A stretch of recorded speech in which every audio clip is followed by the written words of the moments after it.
चलिए, हेलो दोस्तों, कैसे हैं आप सब। उम्मीद करते हैं आप सब अच्छे होंगे और आपकी पढ़ाई अच्छे से चल रही होगी। दोस्तों, मैं प्रदीप राणा आपके अपने YouTube channel maths by Rana sir में आप सभी का स्वागत करता हूं। दोस्तों, आज की इस वीडियो में हम देखने वाले हैं झारखंड टेट 2024 को जो आप लोग फॉर्म भर चुके हैं, उसका जो एग्ज़ाम होने वाला है उस पर हम कुछ बातों पर लेकर के, कुछ पॉइंट पर लेकर के यहाँ पे आप लोग को बताने वाले हैं कि जेटेट का जो सिलेबस है, सिलेबस बदला है कि नहीं बदला। अगर बदला है तो सिलेबस उसका क्या है और एग्ज़ाम का डेट कब रहने वाला है। इसमें जो एक क्राइटेरिया रखा गया था कि हर सब्जेक्ट में इतना पास होना, वो हटा है कि नहीं हटा है, और अगर सिलेबस चेंज हुआ है तो उसके सिलेबस का पैटर्न क्या रहा है। सभी चीज़ों के बारे में दोस्तों हम इस वीडियो में जिक्र करेंगे और ये भी बताएंगे कि टोटल वैकेंसी कितनी आने वाली है आपकी, कब तक एग्ज़ाम होगा, कितना समय आप लोग को इसके बीच में मिलने वाला है, टोटल सीटेड वैलिड होगा कि नहीं वैलिड होगा। टोटल जानकारी हम अपने इस वीडियो में देने वाले हैं दोस्तों। तो जो भी मित्र हमारे झारखंड टेट 2024 का फॉर्म भरे हुए हैं उनके लिए वीडियो बहुत ही खास होने वाला है दोस्तों। बहुत ही इंपॉर्टेंट वीडियो है आप लोग के लिए, खासकर अगर आप लोग जेटेट यानी झारखंड में अगर टेट का फॉर्म भरे हैं, चाहे प्राइमरी हो या जूनियर हो, यानी प्राइमरी और अपर प्राइमरी किसी में भी फॉर्म भरे होंगे, तो आप लोग के लिए बहुत ही इंपॉर्टेंट ये चीज़ें होने वाली है। आज का वीडियो बहुत ही खास होने वाला है। जैसा कि हम यहाँ कुछ वीडियो 6-7 इस वीडियो में 6-7 पॉइंट यहाँ पे लिखे हैं और इन 6-7 पॉइंट पे हम यहाँ पे आप लोग को बताने वाले हैं कि इसमें क्या क्या है। सभी चीज़ों के बारे में हम डिटेल में यहाँ पे इस वीडियो में बताएंगे आप लोग को। उम्मीद करते हैं कि इस वीडियो को देखने के बाद आपके मन में जो भी डाउट आज के पहले रहा होगा सिलेबस को लेकर के, एग्ज़ाम को लेकर के, इसका सिलेबस पैटर्न क्या रहेगा, कितनी वैकेंसी आएगी, और जो एक क्राइटेरिया रखा गया था क्राइटेरिया रहेगा कि नहीं रहेगा, कठिनाई लेवल क्या रहेगा, इन सभी के बारे में हम डिटेल में चर्चा करेंगे इस वीडियो में। तो दोस्तों, वीडियो के अंत तक बने रहिएगा, वीडियो की स्किप बिल्कुल मत कीजिएगा। उम्मीद करते हैं कि हर एक पॉइंट आप लोग को बहुत ही बेहतरीन समझ में आएगा। और एक चीज़ और आप लोग से कहना चाहेंगे कि अगर आप लोग चैनल पर नए हैं तो चैनल को तुरंत सब्सक्राइब कर दीजिए, लाइक कर दीजिए, अपने दोस्तों के पास शेयर कर दीजिए, जिससे आने वाले हर एक वीडियो का नोटिफिकेशन आप तक सबसे पहले पहुंच सके, या कोई भी जानकारी रहे सबसे पहले आप तक पहुंच सके और आप जान पाएँ कौन सा वीडियो हम लेकर के डेली आते हैं। हमारे इस चैनल पर दोस्तों मैथ और रीजनिंग से रिलेटेड हर एक टॉपिक को अच्छे से पढ़ाया जाता है, चाहे वो झारखंड टेट हो, NTPC हो, रेलवे NTPC हो या ग्रुप डी हो, या किसी भी, चाहे टीचर का आपका UP टेट हो, JTET हो, HTET हो, राजस्थान का रीट हो, कोई भी एग्ज़ाम होता है तो उसमें जो मैथ और रीजनिंग का पोर्शन रहता है वो बहुत अच्छे से कवर करवाया जाता है, बिल्कुल डिटेल सिलेबस के अकॉर्डिंग आप लोग का कवर करवाया जाता है। तो इसीलिए अगर आप चैनल पर नए हैं तो चैनल को तुरंत सब्सक्राइब कर दीजिए, लाइक कर दीजिए, अपने दोस्तों के पास शेयर कर दीजिए। तो आइए हम समझते हैं फटाफट, यहाँ देखते हैं जो पॉइंट यहाँ दिया गया है। लेकिन उसके पहले आप लोग से बताना चाहेंगे कि अगर आप हर एक चीज़ों की जानकारी अगर डिटेल में लेना चाहते हैं, सीक्वेंस बाय सीक्वेंस हर एक चीज़ की जानकारी लेना चाहते हैं, तो हमारे टेलीग्राम चैनल है MBRS करके, हमारा टेलीग्राम चैनल है। इस टेलीग्राम चैनल से आप जुड़ जाइए। सारी जानकारी आप लोग को डिटेल में इस टेलीग्राम चैनल पर दी जाती है कि कौन सा सिलेबस, किस पेपर में कौन सा सिलेबस रहने वाला है, और उस पेपर के बारे में डिटेल जो जानकारी होती है, प्लस उसके जो प्रैक्टिस करवाया जाता है, सब चीज़ें हमारे इस टेलीग्राम चैनल के माध्यम से आप लोग को मिलता रहेगा। और इस टेलीग्राम चैनल का लिंक दोस्तों हमारे इस वीडियो के नीचे डिस्क्रिप्शन बॉक्स में भी हम यहाँ पे डाल देंगे। वहाँ से भी आप डायरेक्ट जा करके लिंक से आप वहाँ पे ऐड हो सकते हैं टेलीग्राम चैनल से। तो आइए यहाँ पे समझते हैं। सबसे पहले देखिए, लिखा हुआ है कि झारखंड टेट 2024, झारखंड टेट 2024 के बारे में देखिए कुछ पॉइंट हम लिखे हैं, इस पर हम डिटेल में बताएंगे आप लोग को। कि सबसे फर्स्ट पॉइंट है कि जेटेट सिलेबस में हुआ बदलाव। क्या हुआ?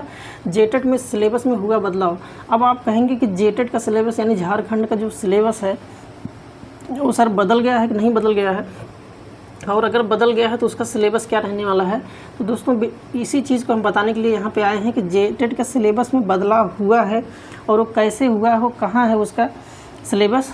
तो आप लोग जैसा कि आज जानते होंगे कि आज से 4-5 दिन पहले शिक्षा विभाग रांची के सचिव की तरफ से एक बैठक बुलाई गई थी।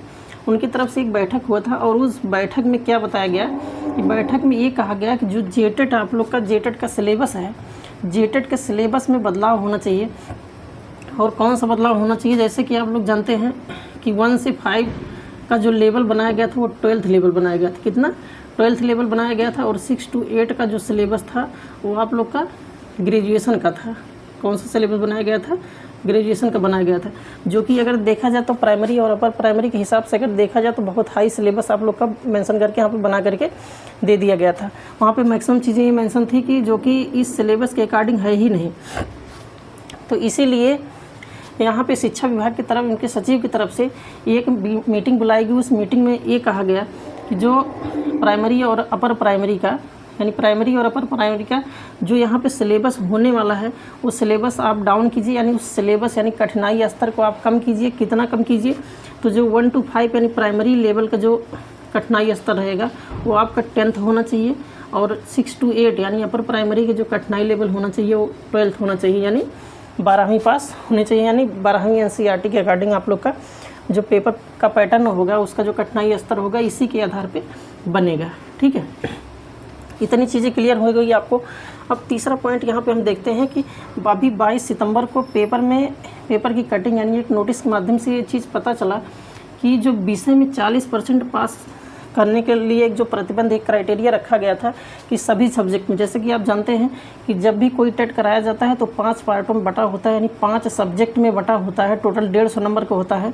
तो इसमें एक क्राइटेरिया क्या रखा गया था कि हर सब्जेक्ट में आपको कम से कम 40% आपको नंबर लाना अनिवार्य होगा, यानी 30, एक पार्ट अगर 30 नंबर का आपका है तो 40% का मतलब 40/100, और इसको काटेंगे तो आ जाएगा 12 नंबर, यानी एक सब्जेक्ट में कम से कम आपको 12 नंबर लाना अनिवार्य होगा। ये चीज़ यहाँ पे एक क्राइटेरिया रख दिया गया था जो जेटेट हमारा झारखंड का टेट था, लेकिन उसमें भी दोस्तों बदलाव किया गया है कि 22 सितंबर की नोटिस के माध्यम से ये चीज़ कहा गया है कि जो 40% का क्राइटेरिया था जेटेट में वो चीज़ हटा दिया गया है। अब एक चीज़ आप लोग को और राहत की सांस समझ लीजिए लेने को यहाँ पर मिल गई कि जो 40% का क्राइटेरिया है ये चीज़ हट गया। अब आप अगर जो सब्जेक्ट का आप लोग का अच्छा है उस सब्जेक्ट में अगर अच्छा खासा स्कोर करते हैं, 30 में 25 करते हैं, और किसी सब्जेक्ट में मान लीजिए 12 के बजाय आपका 10 आ गया, तब भी आप आसानी से पास हो सकते हैं। लेकिन पहले ऐसा नहीं था, पहले आपको 5 सब्जेक्ट में 12 नंबर यानी 40% लाना अनिवार्य था। ये आप लोग का एक स्टैंडर्ड क्राइटेरिया रखा गया था, तो ये चीज़ दोस्तों यहाँ से हटा दिया गया है। और फिर नेक्स्ट पॉइंट हम देखते हैं, जो बहुत सारे बच्चों के मन में एक कन्फ्यूजन की स्थिति बनी हुई है, अक्सर लोग पूछते रहते हैं, बार बार कमेंट करते रहते हैं। इसके पहले हम झारखंड टेट से रिलेटेड बहुत सारे वीडियो बनाए हैं, उसमें भी बहुत सारे बच्चों ने कमेंट किया अभी हाल ही में, सर एग्ज़ाम का डेट क्या रहने वाला है, इसमें सीटेट वैलिड होगा कि नहीं होगा, और एग्ज़ाम का डेट अगर है, एग्ज़ाम अगर होगा तो कब तक होगा।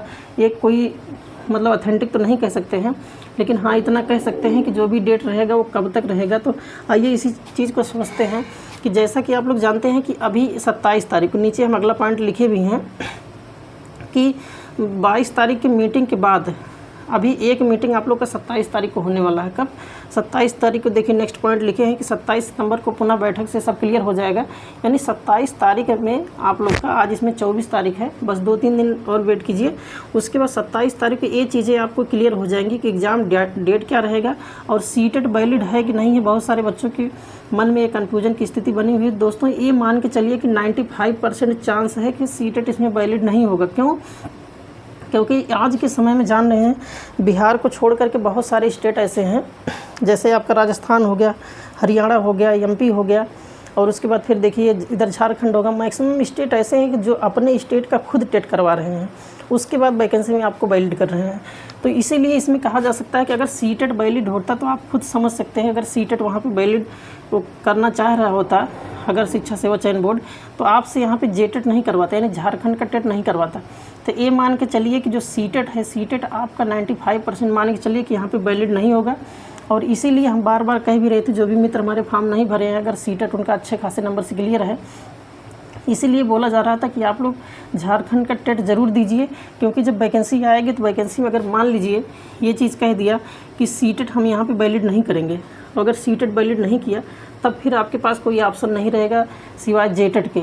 ठीक है, और इसके एग्ज़ाम का डेट का अगर देखा जाए दोस्तों तो 27 सितंबर को बैठक है, और 27 सितंबर की बैठक में अगर ये चीज़ क्लियर कर दिया गया कि हाँ इसका देखिए सिलेबस ये चीज़ है, ये सिलेबस ये है, और इस सिलेबस का जो कठिनाई स्तर है, कठिनाई स्तर इसका ये रहने वाला है, और प्लस इसके एग्ज़ाम का डेट हम यहाँ पे अनाउंस कर रहे हैं। तो इसके एग्ज़ाम का डेट जब अनाउंस करेंगे तो कम से कम आपको 1 महीने का समय देंगे, और 1 महीने के समय को के हिसाब से अगर देखा जाए तो आप लोग का अक्टूबर में तो कोई सवाल ही नहीं बनता एग्ज़ाम होगा। एग्ज़ाम आपका सितंबर के फर्स्ट या सेकंड वीक में होने की संभावना है। ठीक है, और उसके बाद नेक्स्ट पॉइंट 6वां हम देखते हैं कि जो पूछते रहते हैं आप लोग कि सर वैकेंसी इसमें कितने आने वाली वैकेंसी, इसका वीडियो ऑलरेडी हम एक बनाए थे, लेकिन इसमें भी 2 पॉइंट हम यहाँ पे मेंशन कर दिए कि जैसा कि आप जानते हैं कि 26,000 वैकेंसी जो पुरानी वैकेंसी थी, पुरानी वैकेंसी की प्रक्रिया अभी चल रही है, उसका मामला भी सुप्रीम कोर्ट में चल रहा है, वो पेंडिंग में पड़ा हुआ है। लेकिन इसको ध्यान में ना देते हुए, ये तो मान लीजिए जो चल रहा है वो तो चल ही रहा है, लेकिन जो आप लोग न्यू वैकेंसी देखने को मिल रही है वो न्यू वैकेंसी आपको 24,000 न्यू वैकेंसी, कितना 24,000 न्यू वैकेंसी आप लोग की आने वाली है, जो जेटेट के तुरंत बाद आएगा।